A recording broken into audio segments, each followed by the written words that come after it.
Basag! Iyon ang tunog na gumising sa kaluluwa ni Nika mula sa panandaliang pagkatulala. Ang mga pira-pirasong bahagi ng pinggan ay kumalat sa makintab na sahig na parang mga bituing bumagsak mula sa langit. Ngunit ang mga bituing ito ay matatalas at mapanganib. Ano na namang katangahan ito, Nika? Ang boses ni Tita Melody ay kasing lamig ng yelo. Hindi ito pasigaw, ngunit puno ito ng kamandag na dahan-dahang gumapang sa buong katauhan niya. Napayuko si Nika, hindi magawang salubungin ang mga matang nag-aapoy ng kanyang tiyahin. Sorry po, tita. Hindi ko po sinasadya. Hindi sinasadya. Palagi na lang yan ang sinasabi mo. Hinampas ni Melody ang mesa. Alam mo ba kung magkano ang halaga ng isang piraso sa set na yan? Siyempre hindi. Paano mo malalaman sanay ka sa basura? Naramdaman ni Nika ang pag-init ng kanyang mga mata. Pinigilan niya ang mga luhang nagbabadyang tumulo. Huwag dito. Huwag sa harap niya. Pulutin mo yan, utos ni Melody. Gamit ang mga kamay mo para matuto kang mag-ingat. Walang pag-aalinlangan, lumuhod si Nika sa sahig. Dahan-dahan niyang pinulot ang bawat matalas na piraso ng nabasag na pinggan. Naramdaman niya ang isang maliit na hiwa sa kanyang daliri, ngunit hindi niya ito ininda. Mas masakit ang mga salitang tumatagos sa kanyang puso. 10 buwan na siyang nakatira sa bahay na ito. 10 buwan mula nang mawala ang kanyang mga magulang sa isang car accident. 10 buwan ng pasasalamat sa kanyang Tito Alan sa pagkupkop sa kanya. At 10 buwan ng pagtitiis sa impyernong nilikha ng asawa nito. Nang marinig niya ang ugong ng sasakyan sa labas, bahagyang gumaan ang kanyang pakiramdam. Dumating na si Tito Alan. Dalian mo dyan. At wag kang magsusumbong sa tito mo. Kung hindi, alam mo na ang mangyayari sa'yo. Pagbabanta ni Melody, bago tuluyang nagbago ang anyo ng mukha nito. Isang matamis na ngiti ang ipinalit nito sa mabagsik na ekspresyon kanina lang. Sakto namang bumukas ang pinto. Hi, Hon! How was your day? Malamig na bati ni Melody kay Alan, sabay salubong ng halik. Pumasok si Alan, isang matangkad at maginoong lalaki na may mga matang laging pagod, ngunit may bahid ng kabaitan. Ngumiti ito nang makita si Nika na nagpupunas ng sahig. Nika, andyan ka pala. Good evening po, Tito. Halos pabulong na sabi ni Nika. Pilit nang ngumingiti. Hindi napansin ni Alan ang namumulang mata ng pamangkin. May kinuha siya mula sa paper bag na dala niya. May dala akong paborito mo, sabi niya. Iniaabot ang isang maliit na kahon. Ensaymada mula sa paboritong bake shop ni Nika. Isang munting bagay, ngunit para kay Nika, ito ang mundo.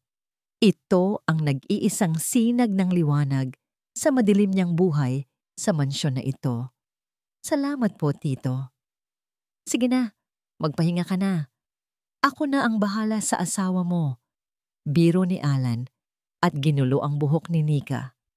Mabilis na umakyat si Nika sa kanyang maliit na kwarto sa dulo ng pasilyo. Ito ang dating silid ng mga katulong. Simple lang, ngunit para sa kanya, ito ang kanyang santuaryo. Umupo siya sa gilid ng kama at binuksan ang kahon.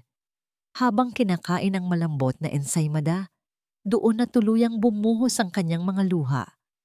Kinuha niya ang nag-iisang larawan sa kanyang bedside table, ang huling litrato nila ng kanyang papa at mama. Mapa, miss na miss ko na po kayo, bulong niya sa hangin. Kailan po ba matatapos to? Niyakap niya ang litrato, hinahayaan ang bawat patak ng luha na maghugas sa sakit na nararamdaman niya. Samantala, sa baba, pagkatapos maligo ni Melody, naiwan nito ang kanyang cellphone sa ibabaw ng coffee table. Umupo si Alan para manood ng TV nang biglang umilaw ang screen ng cellphone. Isang mensahe. Hindi niya sinasadyang basahin, ngunit kitang-kita ang pangalan at ang unang linya ng text. Marco. Can't wait for our next meeting, my love. I miss your lips. Natigilan si Alan. Ang kanyang buong katawan ay nanigas. Sino si Marco? Hinintay niyang bumaba ang asawa na nakangiti pa na para bang walang anumang tinatago. Naupo ito sa tabi niya at yumakap sa kanyang braso. Ngunit hindi na tulad ng dati ang init na naramdaman ni Alan. Napalitan na yon ng nagyayelong lamig. Dahan-dahan siyang tumayo.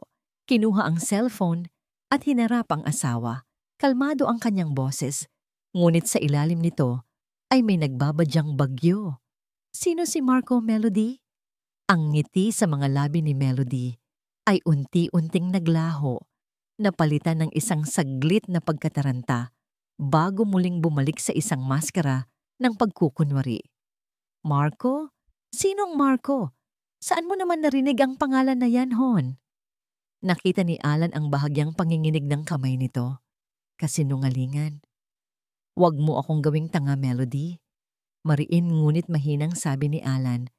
Ang bawat salita ay may bigat. Nakita ko ang text. I miss your lips. Ganyan ba ang pag-uusap ng magkaibigan lang? Tumawa si Melody. Isang tawang pilit at walang saya. Oh, that! Kliyente ko lang yun, Hon. Alam mo naman sa real estate, kailangan maging friendly sa mga kliyente. He's just being playful. Playful? Hindi makapaniwala si Alan. Gabi-gabi kang may overtime, linggo-linggo kang may business trip, at ang playful na kliyenteng yon ay nagsasabing miss na niya ang mga labi mo? Melody, pagod na ako. Biglang nag-iba ang timpla ni Melody. Mula sa pagiging maamo, naging mabangis ito. So, anong pinalalabas mo? Na ako ang may kasalanan? Baka nakakalimutan mo, Alan, na kung hindi dahil sa mga koneksyon ko, hindi lalago ang construction firm mo. Habang nagpapakapagod ako para sa pamilyang ito, anong ginagawa mo? Nagpapakabuti sa ampon mong pamangkin. Ang mga salita ay tumama kay Alan na parang mga suntok. Pero hindi na ito kasing sakit tulad ng dati. Manhid na siya. Wala itong kinalaman kay Nika. Malamig niyang tugon. Ito ay tungkol sa'yo. Sa atin. Sa pamilyang matagal mo nang sinisira. Tinalikuran niya ito at naglakad papasok sa kanyang study. Isinasara ang pinto ng may kalakasan. Ang study ni Alan ang kanyang kanlungan. Madilim na kahoy, mga bookshelf na puno ng mga libro tungkol sa arkitektura at isang malaking leather na upuan. Pero ngayon, parang sinasakal siya ng mismong mga pader ng silid na ito. Kumuha siya ng isang bote ng whiskey at nagsalin sa baso. Ininom niya ito ng isang lagok, hinahayaan ng init na gumuhit sa kanyang lalamunan. Pero hindi nito kayang pawiin ang lamig sa loob ng kanyang puso. Binuksan niya ang isang drawer at kinuha ang isang lumang litrato. 3 tao. Siya ang kanyang kuya at ang asawa nito, ang mga magulang ni Nika. Mas bata pa sila noon, puno ng mga pangarap. Napako ang tingin niya sa ngiti ng kanyang hipag, ang ina ni Nika. Isang ngiting nagbibigay liwanag. Isang ngiting minsan na niyang minahal ng palihim. Siya dapat ang pinakasalan niya kung naging matapang lang siya noon. Ngunit nanatili siyang duwag. At ngayon, heto siya. Kasal sa isang babaeng niloloko lang siya. Habang ang babaeng tunay niyang minahal ay matagal nang wala. Pumatak ang isang luha mula sa kanyang mga mata. Sinundan pa ng isa. Hindi niya namalaya na umiiyak na pala siya nang walang tunog. Ang kanyang mga balikat ay nanginginig sa pigil na pighati. Isang mahinang katok sa pinto ang pumutol sa kanyang pag-iisa. Hindi siya sumagot. Dahan-dahang bumukas ang pinto. Si Nika. May dala itong isang tasa ng kape. Tito, okay lang po kayo? Alanganing tanong nito. Ang mga mata ay puno ng pag-aalala. Pilit nang ngumiti si Alan at mabilis na pinunasan ang kanyang mga luha. Okay lang ako, Nika. Bumalik ka na sa kwarto mo. Ngunit hindi umalis si Nika. Dahan-dahan itong lumapit at ipinatong ang tasa ng kape sa kanyang mesa. Hindi po kayo okay, Tito. Naririnig ko po kayo.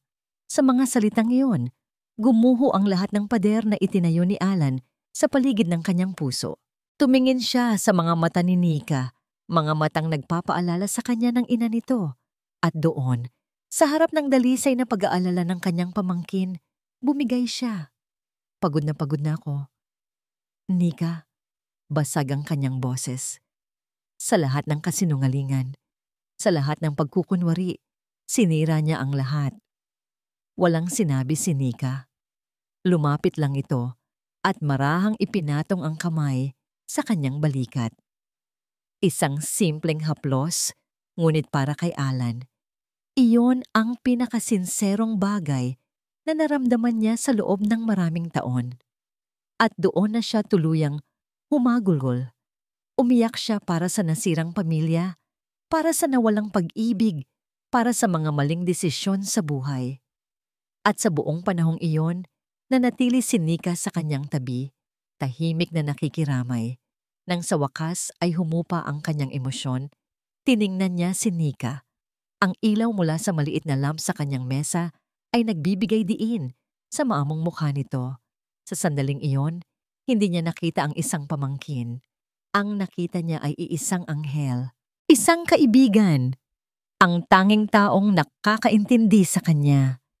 Hinawakan niya ang kamay ni Nika na nakapatong pa rin sa kanyang balikat. Mainit ito, kabaliktaran ng malamig na pakikitungo ni Melody. Tinitigan niya ito ng diretso sa mga mata. Ang kanyang puso ay tumitibok sa isang kakaibang ritmo. At mula sa kaibuturan ng kanyang kaluluwang wasak, lumabas ang mga salitang magpapabago sa kanilang mga buhay magpakailanman. Sana ikaw na lang, Nika. Sana ikaw na lang ang nasa tabi ko. Nanigas si Nika sa kinatatayuan. Ang mga salita ng kanyang tito ay umalingaw-ngaw sa kanyang isipan. Paulit-ulit na parang sirang plaka. Sana ikaw na lang. Sana ikaw na lang. Bumilis ang tibok ng kanyang puso. Mali ito. Maling-mali. Tiyuhin niya ang lalaking nasa harap niya. Ang asawa ng kanyang tiyahin. Ang taong kumupkop sa kanya. Pero sa kaibuturan ng kanyang puso, sa isang sulok na pilit niyang itinatago, may isang bahaging natuwa. Isang bahaging uhaw na uhaw sa pagmamahal at pagkalinga. Walang salitang lumabas sa kanyang bibig. Dahan-dahan niyang binawi ang kanyang kamay mula sa pagkakahawak ni Alan. Gagabi na po, tito. Kailangan ko na pong matulog. Iyon lang. At mabilis siyang tumalikod. Hindi na lumingon pa. Kinabukasan sinubukan ni Nika ang iwasan si Alan. Nagkulong siya sa kwarto. Nagkunwari siyang masama ang pakiramdam. Ngunit ang bahay kahit gaano kalaki ay parang lumiit. Bawat yabag sa labas ng kanyang pinto ay nagpapakaba sa kanya. Nang gabing iyon, hindi siya mapakali. Lumabas siya sa hardin para magpahangin, umaasang ang lamig ng gabi ay papawiin ang init ng pagkalito sa kanyang dibdib. Nakatayo siya sa ilalim ng puno ng mangga, nakatingala sa bilog na buwan, nang may marinig siyang papalapit. Si Tito Alan. Nika, mahina niyang tawag. Hindi lumingon si Nika. Tito, yung sinabi niyo po kagabi. Totoo ang lahat ng yon. Putol ni Alan sa kanyang sasabihin. Lumapit ito at tumayo sa kanyang likuran. Hindi siya nito hinawakan, ngunit ramdam ni Nika ang init na nagmumula sa katawan nito. Nika, alam kong mali. Alam kong hindi dapat. Pero hindi ko na kayang magpanggap. Sa bahay na to, ikaw lang ang nag-iisang totoo. Dahan-dahang humarap si Nika. Sa liwanag ng buwan kitang-kita niya ang pighati at pagsusumamo sa mga mata nito. Tito, Alan, pagtatama nito. Just Alan, kahit ngayon lang. At dahan-dahan, inilapit ni Alan ang mukha nito sa kanya. Napapikit si Nika. Ito na. Ang sandaling pareho nilang kinatatakutan at inaasam. At pagkatapos, naramdaman niya ang malambot na labi ni Alan sa kanyang mga labi. Isang halik na puno ng kalungkutan, pangungulila, at ipinagbabawal na pagnanasa. Sa unang segundo, gusto sanang itulak ni Nika si Alan palayo. Ngunit ang katawan niya ay may sariling isip. Ang mga kamay niya, sa halip na itulak ito, ay humawak sa mga braso nito. Gumanti siya sa halik. Sa sandaling iyon, nawala ang lahat. Nawala ang takot. Nawala ang pag-aalinlangan. Ang tanging naroon ay silang dalawa, sa ilalim ng tahimik na buwan. Iyon ang simula.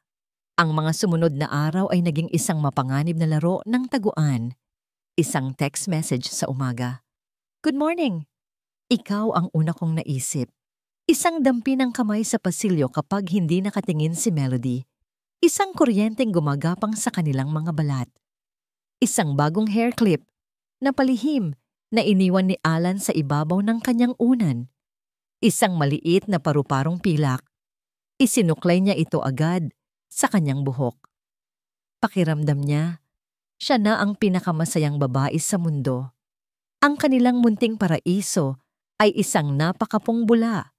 At si Tita Melody ang matulis na karayom na handang pumutok dito anumang oras.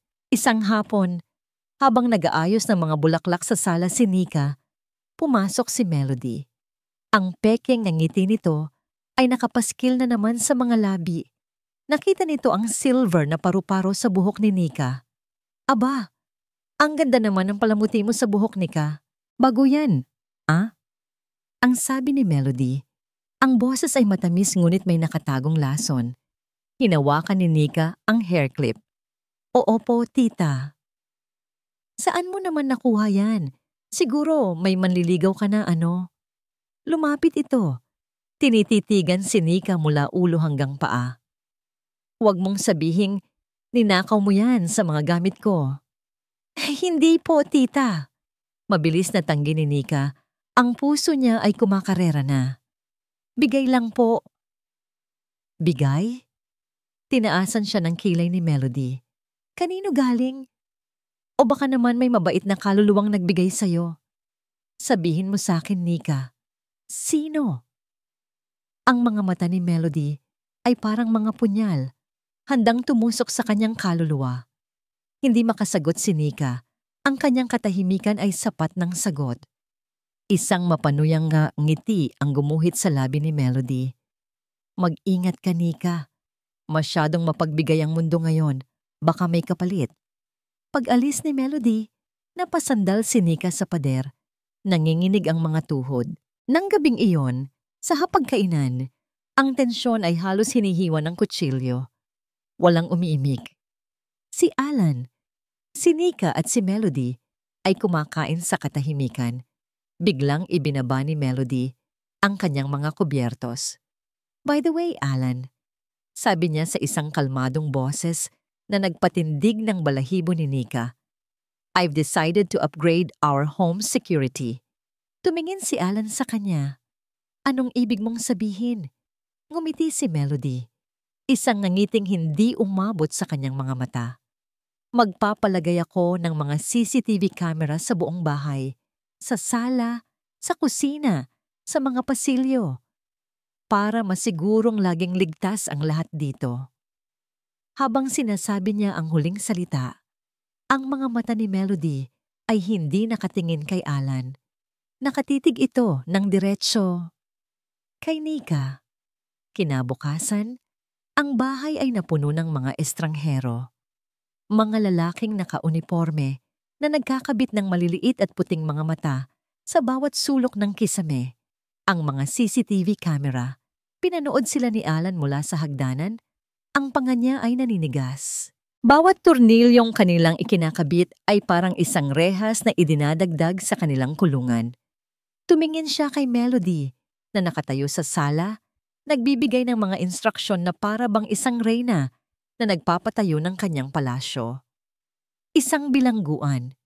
Iyon na ang tingin niya sa kanilang tahanan. Nahanap niya si Nika sa kusina. Tahimik na naghuhugas ng mga pinggan. Ang mga balikat nito ay tensyonado. Kitang-kita niya ang takot sa mga mata nito. Gusto niya itong yakapin, ibulong na magiging maayos ang lahat. Ngunit alam niyang may mga matang nakamasid na ngayon. Kinagabihan, ang pakiramdam sa loob ng bahay ay mas naging malamig pa. Para silang mga aktor sa isang entablado, gumaganap sa ilalim ng mga ilaw na hindi namamatay. Ngunit si Alan ay hindi na natatakot. Napalitan na ng tapang ang kanyang kaba. Alam niya ang isang lugar na hindi abot ng mga kamera, isang maliit na espasyo sa likod ng pantry kung saan nakatago ang mga lumang gamit. Hinintay niyang umakyat si Melody sa kwarto nito. Sinundan niya si Nika papasok sa pantry. Nang makita siya nito, nanlaki ang mga mata ni Nika. "Tito, baka may makakita sa atin." Isinara ni Alan ang pinto. Hinawakan niya ang mga kamay ni Nika. "Hindi nila tayo makikita dito." Sa masikip at medyo madilim na lugar na yon, sa amoy ng mga lumang kahoy at pampalasa, niyakap niya si Nika ng mahigpit. "Huwag kang matakot," bulong niya. "Hindi ako papayag na saktan ka niya." "Pero paano, Tito? Bawat kilos natin, binabantayan niya." "Magtitiwala ka ba sa akin, Nika?" tanong niya. Tinititigan ito sa mga mata. Tumango si Nika, may mga luha sa gilid ng kanyang mga mata. "Good," sabi ni Alan. "Dahil may plano ako." Kinabukasan sumiklab ang digmaan. Hinarap ni Alan si Melody sa kanilang silid tulugan. "Alisin mo ang mga kamera, Melody." Tumawa lang ito. "Bakit? May tinatago ka ba, Alan?" "May tinatago man ako o wala, hindi mo ako gagawing bilanggo sa sarili kong pamamahay." Tumaas na ang boses ni Alan. "Pagod na ako sa mga laro mo." "Mga laro ko?" Tumayo ito at hinarap siya. Ang mga mata ay nag-aapoy. "O mga laro ninyo ng pamangkin mong malandi?" Isang malakas na sampal ang dumapo sa pisngi ni Melody. Hindi mula kay Alan, ngunit ang sakit ay ganoon na rin. Ang mga salita nito ay tumama ng husto. "Wala kang karapatang magsalita ng ganyan tungkol sa kanya," maringis sabi ni Alan. "Ikaw ang may kasalanan ng lahat ng ito. Ikaw ang nanloko. Ikaw ang sumira sa pamilyang ito. At anong gagawin mo? Iiwan mo ako?" Hamon ni Melody. "Subukan mo, Alan. Subukan mong iwan ako at sisirain ko hindi lang ang buhay mo, kundi pati na rin ang buhay ng babaeng yon." Doon na napuno si Alan. Hinawakan niya ito sa braso, hindi mahigpit ngunit may diin. "Tapos na tayo, Melody. Makikipag-divorce na ako sa'yo." Natigilan si Melody. Ang tapang nito ay napalitan ng gulat at pagkatapos ay ng purong galit. "Hindi mo magagawa yan sa akin. Pinapanood mo," sabi ni Alan bago ito tinalikuran at lumabas ng kwarto. Kinagabihan, palihim na pinuntahan ni Alan si Nika sa kwarto nito. Dala niya ang kanyang laptop. Ipinakita niya rito ang isang online banking page, isang bagong savings account. May laman na itong paunang deposito. "Para saan po ito, Tito?" tanong ni Nika. Ang boses ay nanginginig. Hinawakan ni Alan ang mga kamay nito. Ang mga mata niya ay puno ng isang pangakong hindi na mababali. "Mag-iipon ako para sa ating dalawa," sabi niya. "Aalis tayo dito, Nika. Magpapakalayo tayo. Magsisimula tayo ng bago. Tayong dalawa lang." Napaluha si Nika. Ngunit sa pagkakataong ito, mga luha iyon ng pag-asa. Sa mga sumunod na araw, naging mas maingat sila, ngunit mas determinado. Ang bawat sahod ni Alan ay may napupunta sa lihim na bank account. Ang kanilang pag-alis ay unti-unti nang nagkakaroon ng hugis. Isang umaga, habang nag-aalmusal, napansin ni Alan na namumutla si Nika. Halos hindi nito ginagalaw ang pagkain nito. "Okay ka lang, Nika?" tanong niya, puno ng pag-aalala. Ngumiti lang ito ng pilit. "Okay lang po, Tito. Medyo nahihilo lang." Bigla itong napatayo at nagmamadaling tumakbo papunta sa banyo. Narinig ni Alan ang tunog ng pagsusuka. Nagkatinginan sila ni Melody sa hapag. Si Alan ay may pag-aalala sa mukha. Ngunit si Melody, may isang kakaibang ngiti sa mga labi nito. Isang ngiti ng pagkaalam. Pagbalik ni Nika, mas lalo itong namutla. "Sorry po," sabi nito. Pinagmasdan ni Alan ang pamangkin, ang biglaang pagkahilo, ang pagsusuka sa umaga, ang pagod sa mga mata nito. Isang nakakatakot na ideya ang biglang pumasok sa kanyang isipan, isang posibilidad na parehong maganda at nakakakilabot. 2 linggo nang paulit-ulit ang eksena. Paggising sa umaga, isang alon ng pagkahilo ang sasalubong kay Nika, susundan ng hindi mapigilang pagsusuka. Sinubukan niyang isipin na dahil lang ito sa stresses, sa takot, sa tensyon sa loob ng bahay. Ngunit sa kaibuturan ng kanyang pagkababae, may isang boses na bumubulong ng ibang katotohanan. Isang katotohanang kapwa niya kinatatakutan at inaasam. Isang hapon, habang namimili ng grocery si Melody, nagkaroon siya ng pagkakataon. Nanginginig ang mga kamay. Kumuha siya ng pera mula sa maliit na ipon na bigay sa kanya ni Alan at naglakad papunta sa pinakamalapit na botika. Ang bawat hakbang ay parang may bigat na 1 tonelada. Pabili po ng pregnancy test. Halos pabulong niyang sabi sa parmasyutiko. Hindi magawang itaas ang kanyang tingin. Pag-uwi sa bahay, dumiretso siya sa kanyang banyo. Nanginginig ang mga kamay habang binubuksan ang maliit na kahon. Sinunod niya ang mga instruksyon. Ang puso niya ay dumadagundong sa kanyang dibdib na parang tambol sa isang digmaan. At pagkatapos, naghintay siya. Ang 3 minuto ay parang 3 taon. Dahan-dahan, ipinikit niya ang kanyang mga mata at pagkatapos ay dahan-dahang iminulat muli para tingnan ang resulta. 2 linya. Positibo. Hindi niya alam kung ano ang mararamdaman. Tuwa, takot, gulat.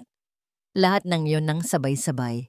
Napaupo siya sa sahig ng banyo, hawak-hawak ang maliit na piraso ng plastik na naglalaman ng kanyang buong kinabukasan. Isang butilang luha ang pumatak, sinundan ng isa pa hanggang sa siya ay humahagulgol na. Isang sanggol. Bunga ng kanilang pagmamahalan. Bunga ng kanilang kasalanan. Kinagabihan, hindi siya mapakali. Paano niya ito sasabihin kay Alan? Matutuwa ba ito o matatakot? Iiwan ba siya nito ngayong mas naging komplikado ang lahat? Hinintay niyang pumanhik ang lahat sa kanilang mga silid. Dahan-dahan, kinatok niya ang pinto ng study ni Alan. Pagbukas nito, agad na nakita ni Alan ang pamumugto ng kanyang mga mata. Nika, anong nangyari? Inaway ka na naman ba ni Melody? Umiling lang si Nika. Pumasok siya sa loob at isinara ang pinto. Walang salitang lumabas sa kanyang bibig. Inabot lang niya ang pregnancy test. Napakunot ang noo ni Alan. Kinuha niya ito, tiningnan. At pagkatapos, ang lahat ng kulay ay nawala sa kanyang mukha. Tumingin siya mula sa test, papunta kay Nika, at pabalik ulit sa Tet. Ito ba? Totoo ba to, Nika? Nauutal niyang tanong. Tumango si Nika. Ang mga luha ay muling bumabagsak sa kanyang mga pisngi. Oo po, tito. Patawad. Inaasahan niyang magagalit ito. Inaasahan niyang sisigawan siya nito. Inaasahan niyang tatalikuran siya nito. Ngunit ang ginawa ni Alan ay isang bagay na hindi niya kailanman inasahan. Isang malawak na ngiti ang unti-unting sumilay sa mga labi ni Alan. Itinapon niya ang test sa mesa at sa isang mabilis na hakbang, niyakap niya si Nika ng sobrang higpit. Ikinulong niya ito sa kanyang mga bisig na parabang ayaw na niya itong pakawalan pa. Huwag kang humingi ng tawad, bulong ni Alan sa kanyang buhok. Hindi ito kasalanan, isa itong biyaya, isang milagro. Humiwalay ito sa pagkakayakap at hinawakan ng kanyang mukha. Pinunasan nito ang kanyang mga luha gamit ang mga hinlalaki. Lalong may dahilan para umalis tayo, sabi ni Alan. Ang mga mata ay nagniningning sa determinasyon. Aalis na tayo sa lalong madaling panahon. Itatayo natin ang sarili nating pamilya. Tayong 3. Ang takot sa puso ni Nika ay napalitan ng isang napakalaking pag-asa. Sa mga sumunod na 2 araw, Naging mas mabilis ang kanilang pagkilos. Nag-empake sila ng mga damit sa maliliit na bag na hindi mapapansin. Bumili si Alan ng bus ticket online para sa isang malayong probinsya sa timog. Ang lahat ay nakaplano na. Sa Biyernes ng gabi, kapag tulog na si Melody, tahimik silang aalis at hindi na muling lilingon pa. Dumating ang Biyernes ng gabi. Ang hangin ay mabigat sa pananabik at kaba. Hinintay nilang tumahimik ang buong bahay. 11:00 ng gabi. Oras na. Dahan-dahan, bitbit ang kanilang mga bag, nagkita sila sa paanan ng hagdanan. Ngumiti si Alan sa kanya at hinawakan ang kanyang kamay. Sabay silang naglakad papunta sa pintuan. Ilang hakbang na lang, at malaya na sila. Ipinasok na ni Alan ang susi sa seradura. Dahan-dahan niya itong pinihit. Bigla, isang nakakabinging liwanag ang bumuhos sa kanila. Ang ilaw sa sala ay bumukas. At doon, sa gitna ng sala, nakaupo sa paborito nitong silya si Tita Melody. May hawak itong tasa ng tsa. Ngumiti ito sa kanila. Isang ngiting nakakakilabot. Isang ngiting tagumpay. Saan kayo pupunta? Ang tanong ni Melody ay parang isang matalim na patalim na humiwa sa katahimikan ng gabi. Binitawan ni Alan ang kamay ni Nika at humakbang paharap. Inilalagay ang sarili sa pagitan nila. Tumabi ka dyan, Melody. Mariing sabi ni Alan. Ang boses ay kalmado, ngunit nagbabaga sa ilalim. Aalis na kami. Isang malakas na tawa ang kumawala kay Melody. Aalis? Sa tingin ninyo ganoon lang kadali yon? Sa tingin ninyo hahayaan ko kayong magpakasaya habang ako naiiwan dito? Tumayo ito at dahan-dahang naglakad palapit. Ang bawat hakbang ay may kasamang panuno. Alam ko na ang lahat, Alan. Ang palihim ninyong tagpuan, ang bank account, at tumingin ito ng diretso sa tiyan ni Nika. Ang maliit na sikreto ninyo. Nanlamig si Nika. Alam niya. Paano niya nalaman? Hindi ka makakaalis, Alan. Pagpapatuloy ni Melody. Dahil kung aalis ka, sisiguraduhin kong malalaman ng buong mundo ang ginawa mo. Ang pang-aabuso mo sa sarili mong pamangkin. Ang kahihiyan. Sa tingin mo, sino ang paniniwalaan nila? Ang isang respetadong negosyante? O ang isang kawawang ampon na nakikitira lang? Wala akong pakialam sa sasabihin ng iba. Sigaw ni Alan. Ang mahalaga sa akin ay si Nika. Talaga ba? Isang malademonyong nanggiti ang sumilay sa labi ni Melody. Kinuha nito ang cellphone. Kung ganoon, baka gusto mong makilala ang bisita ko. Idinial nito ang isang numero. Pagkatapos ng ilang segundo, may nagsalita sa kabilang linya. Hello, Marco? Oo, ako to. Pwede ka nang pumunta ngayon. May kailangan ka lang makita.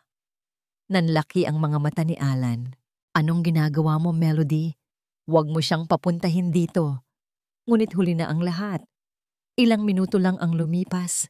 Isang sasakyan ang huminto sa tapat ng bahay. Pumukas ang pinto at pumasok ang isang lalaking mayabang ang tindig. Si Marco. Anong meron dito, babe? Tanong ni Marco, nakangisi. Ipinapakilala ko lang sa'yo ang asawa ko, sabi ni Melody. Sabay pulupot ng braso kay Marco. At ang pamangkin niyang daladala sa sinapupunan ang, bunga ng kanilang pagmamahalan. Para kay Alan, ang eksenang yon, ang rurok ng lahat ng sakit at pagtataksil. Ang babaeng pinakasalan niya, kasama ang lalaking sumira sa kanilang pamilya. Tinatawanan siya sa sarili niyang pamamahay. Umalis na kayo. Sigaw ni Alan, ang kanyang pagtitimpi ay tuluyan nang nawala. Bakit kami aalis? Bahay ko rin to. Sabi ni Marco at buong tapang na lumapit kay Alan. Siguro oras na para matuto ka kung saan ka lulugar. Itinulak ni Marco si Alan. Gumanti ng tulak si Alan. Nagsimula ang sigawan, ang kaguluhan. Sinubukan ni Nikang mamagitan. Tama na po. Huwag po kayong mag-away. Sa gitna ng pagtutulakan, natabig ni Marco si Nika. Hindi ito sinasadya, ngunit nawalan ng balanse si Nika at natumba sa sahig. Ah, sigaw ni Nika. Hawak-hawak ang kanyang tiyan. Iyon na. Iyon ang tunog na nagpabaliw kay Alan. Nang makita niyang bumagsak si Nika, nang makita niya ang sakit sa mukha nito, isang pulang galit ang bumulag sa kanyang isipan. Wala na siyang nakikita. Wala na siyang naririnig.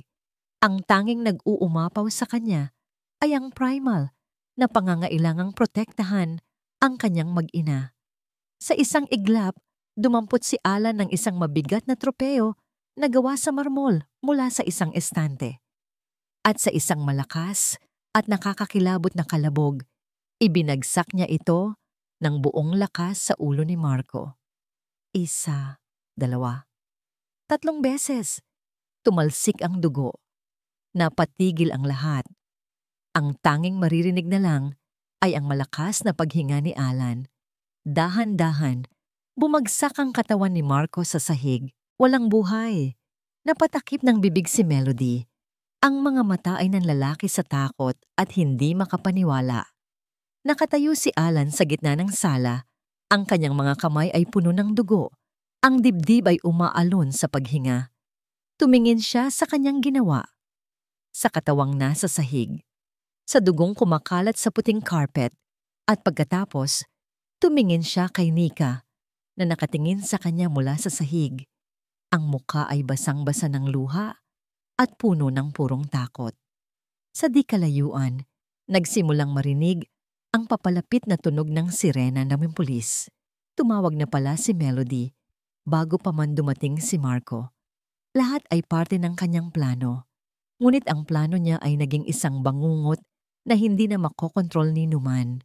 Ang buong mundo ni Nika ay naging isang nakabibinging sirena at isang nakabubulag na pag-ikot ng mga kulay pula at asul. Nakaluhod pa rin siya sa sahig, hindi makagalaw, habang ang mga pulis ay pumapasok sa bahay. Ang amoy ng dugo ay nanunuot sa hangin, nakakasulasok. Nakita niya ang lahat na parang isang masamang panaginip. Ang paglapit ng mga pulis kay Alan na hindi na lumaban pa. Ang pagposa sa mga kamay nito sa likod. Ang walang emosyong mukha ni Melody habang itinuturo si Alan bilang salarin. Bago nila tuluyang ilabas si Alan, nagawa nitong lumingon sa kanya. Ang mga mata nila ay nagtagpo sa huling pagkakataon. Wala na ang galit sa mga mata ni Alan. Ang naroon na lang ay isang napakalalim na pagsisisi at isang pag-ibig na kahit ang rehas na bakal ay hindi kayang ikulong. Patawarin mo ako. Basa niya sa paggalaw ng mga labi nito. Mahal na mahal kita. At pagkatapos, kinuha na siya. Nawala na siya sa paningin ni Nika.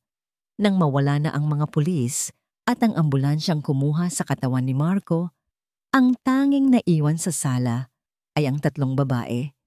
Si Nika na wasak, si Melody na naging bato, at ang katulong na nanginginig sa isang sulok. Hinarap ni Melody si Nika. Ang mga mata nito ay walang buhay, ngunit ang boses nito ay puno ng kamandag. Lumayas ka. Hindi kumilos si Nika. Hindi mo ba narinig? Lumayas ka. Sigaw ni Melody, at sa isang mabilis na kilos, hinablot nito ang braso ni Nika. Kinaladkad niya si Nika na wala ng lakas na manlaban palabas ng bahay. Bawat hakbang ay parang tinik na tumutusok sa kanyang talampakan. Itinulak siya ni Melody palabas sa matayog na pintuan. Huwag na huwag ka nang babalik dito. Isa kang salot. Ibinato nito ang kanyang maliit na bag sa kanyang paanan. At pagkatapos, sa huling pagkakataon, nakita ni Nika ang mukha ni Melody. Isang mukhang sinira ng galit at pagdurusa, bago tuluyang isinara ang pinto. Ang tunog ng paglock ng pinto ay ang tunog ng pagsasara ng isang kabanata ng kanyang buhay. Naiwan si Nika sa malamig na semento ng bangketa, sa ilalim ng walang pakialam na mga bituin. Walang direksyon, walang pera, walang pamilya. Ang tanging dala niya ay ang mga damit sa kanyang katawan, isang maliit na bag, at ang buhay na tumitibok sa loob ng kanyang sinapupunan. Ang mga sumunod na araw ay naging isang malabong panaginip. Natulog siya sa mga waiting shed, kumain ng tira-tira kung mayroon, at naghugas ng kanyang mukha sa mga pampublikong banyo. Ang kahihiyan ay napalitan ng pangangailangang mabuhay, hindi para sa sarili niya, kundi para sa sanggol na dinadala niya. Isang hapon, habang pagod nang naglalakad, may nakita siyang isang maliit na karatulang nakasabit sa isang gate. Wanted, kasambahay. Stay in. Walang pag-aalinlangan, pinindot niya ang doorbell. Isang mabait na matandang babae, si Aling Tessie, ang nagbukas. Nakita nito ang marungis na anyo ni Nika, ang pagod sa kanyang mga mata, at ang bahagyang umbok sa kanyang tiyan. Trabaho po ang hanap ko, sabi ni Nika. Ang boses ay halos hindi marinig. Tinitigan siya ni Aling Tessie mula ulo hanggang paa. Buntis ka, Hija? Tumango si Nika, handa nang paalisin. Opo. Bumuntong hininga ang matanda. May nakita itong kakaiba sa mga mata ni Nika. Hindi kasamaan, kundi isang malalim na kalungkutan. Halika, pumasok ka. Magmeryenda ka muna. Iyon ang simula ng kanyang bagong buhay. Lumipas ang mga buwan. Si Nika ay nagsilbi ng tapat kay Aling Tessie. Naglinis, naglaba, nagluto. Ang bawat pisong kanyang kinikita ay itinatabi niya para sa kanyang magiging anak. Ang kanyang tiyan ay lumaki, kasabay ng kanyang determinasyong maging isang mabuting ina. Isang gabi, habang nagtutupi ng mga damit, naramdaman niya ang isang matinding sakit sa kanyang likod at tiyan. Oras na. Dinala siya ni Aling Tessie sa isang pampublikong ospital. Doon, sa isang ward na puno ng ibang mga ina, hinarap ni Nika ang pinakamasakit na pagsubok ng mag-isa. Walang kamay na mahahawakan. Walang boses na mag-aalo. Ang tanging kasama niya ay ang alaala ni Alan at ang pangako sa kanyang anak. Pagkatapos ng ilang oras ng paghihirap, narinig niya ang pinakamagandang tunog sa buong mundo. Ang unang iyak ng kanyang sanggol. Isang malusog na batang lalaki. Nang iabot siya sa kanya ng nurse, nawala ang lahat ng sakit, ang lahat ng pighati. Ang tanging nakikita niya ay ang munting mukha na nakapikit, ang maliliit na kamay na nakakuyom. May pangalan ka na ba sa kanya? Tanong ng nurse. Tinitigan ni Nika ang kanyang anak. Sa lahat ng nawala sa kanya, heto ang kanyang alas, ang kanyang huling baraha, ang kanyang nag-iisang pag-asa laban sa isang malupit na mundo. Alas, bulong niya, habang hinahalikan ang malambot na noo nito. Ang pangalan niya ay Alas. Lumipas ang ilang taon. Si Nika ay hindi na ang dating mahinang dalaga.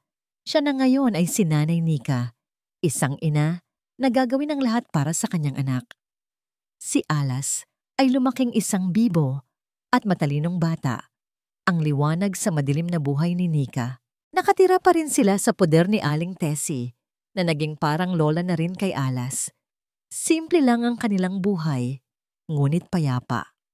Isang araw, habang nililinis ang isang lumang cabinet, may nahulog na isang sobre mula sa mga gamit na iniwan ng dating umuupa. Luma na ito at wala man ng address ng nagpadala. Ang pangalan lang ni Nika ang nakasulat. Dahil sa kuryosidad, binuksan niya ito. Sa loob, may isang piraso ng dyaryo na natupi. Luma na rin ito. Tungkol ito sa isang car accident. Maraming taon na ang nakalipas. Ang car accident na kumitil sa buhay ng kanyang mga magulang. At sa ilalim ng clipping, may isang maikling mensaheng nakasulat kamay. 5 salita lang, ngunit 5 salita na muling dudurog sa payapang mundong itinayo niya. Hindi iyon aksidente. Ang 5 salitang yon ay parang isang kidlat na gumising sa mga multo ng nakaraan ni Nika. Hinawakan niya ang lumang piraso ng dyaryo ng napakahigpit Ang kanyang mga daliri ay nanginginig. Hindi yun aksidente. Sino ang nagpadala nito? Bakit ngayon lang? At kung hindi yun aksidente, ano yun? Sa loob ng maraming taon, tinanggap niya ang opisyal na kwento. Ang kanyang ama, na medyo nakainom, ay nawalan ng kontrol sa sasakyan. Isang trahedya.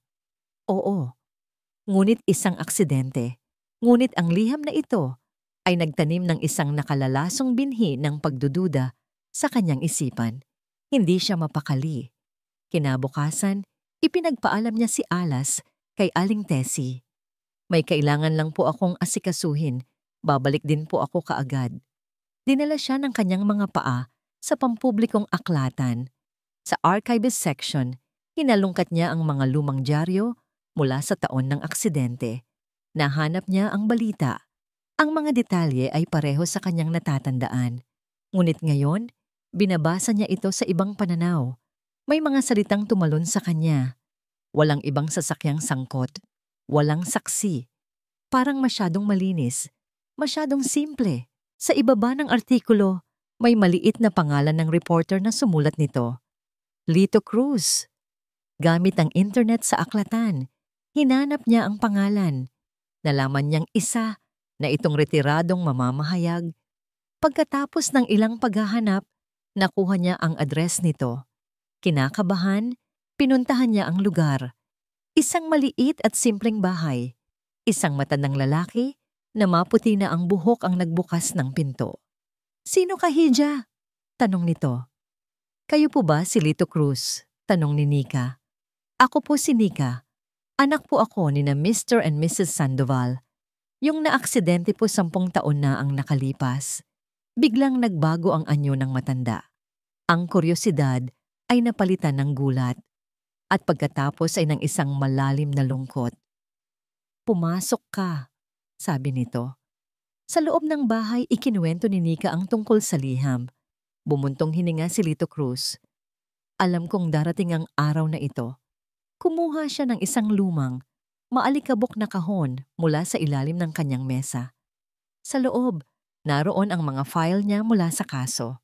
Noong una, tinanggap ko rin ang kwento ng pulis. Pagsisimula niya. Pero may isang bagay na hindi ako mapakali. Isang hindi kilalang tawag ang natanggap ko noon. Isang mekaniko. Sinabi niya na ang preno ng sasakyan ng mga magulang mo. Sinabotahe. Nanlamig ang buong katawan ni Nika. "Ano po?" "Sinubukan kong imbestigahan." Pagpapatuloy ni Lito. "Nalaman ko na ang sasakyang pumatay sa mga magulang mo dahil may isa pang sasakyan, isang itim na SUV na walang plaka, ay pag-aari ng anak ng isang makapangyarihang senador noon. Lasing ang anak niya.